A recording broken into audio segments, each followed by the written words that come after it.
अन्य राज्यों समेत राजस्थान में बढ़ते कोरोना संक्रमण के बावजूद भी तीनों विधानसभा क्षेत्रों के उपचुनाव में वोटिंग ने एक बार फिर चौंका दिया है।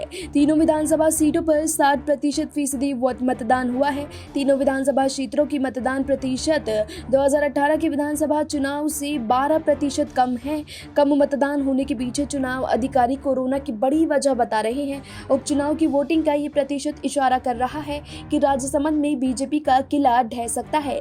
राजसमंद में बीजेपी गत 30 साल से काबिज है। इस चुनाव से राजसमंद सांसद दिया कुमारी की प्रतिष्ठा भी दांव पर है। तीनों सीटों में से सबसे ज्यादा रोचक मुकाबला भी राजसमंद में ही हुआ है। पिछले 3 विधानसभा चुनाव के मतदान प्रतिशत के रिकॉर्ड की बात करें तो 2008 से लेकर अब तक हुए विधानसभा उपचुनाव में सबसे कम मतदान इस बार हुआ है। कम मतदान को लेकर दोनों ही पार्टी में हार जीत का गणित गड़बड़ा गया है। राजसमंद, सुजानगढ़ और सहाड़ा में कम और राजसमंद में सबसे ज्यादा हुआ है। 2018 के चुनाव में सुजानगढ़ और सहाड़ा में कांग्रेस ने जीत दर्ज की थी। 2018 के विधानसभा चुनाव में राज्य निर्वाचन आयोग की वेबसाइट के अनुसार पोस्टल बैलेट और ईवीएम को मिलाकर 74% मतदान हुआ था। इसमें कांग्रेस को 39% वोट और बीजेपी को 48% वोट मिले थे।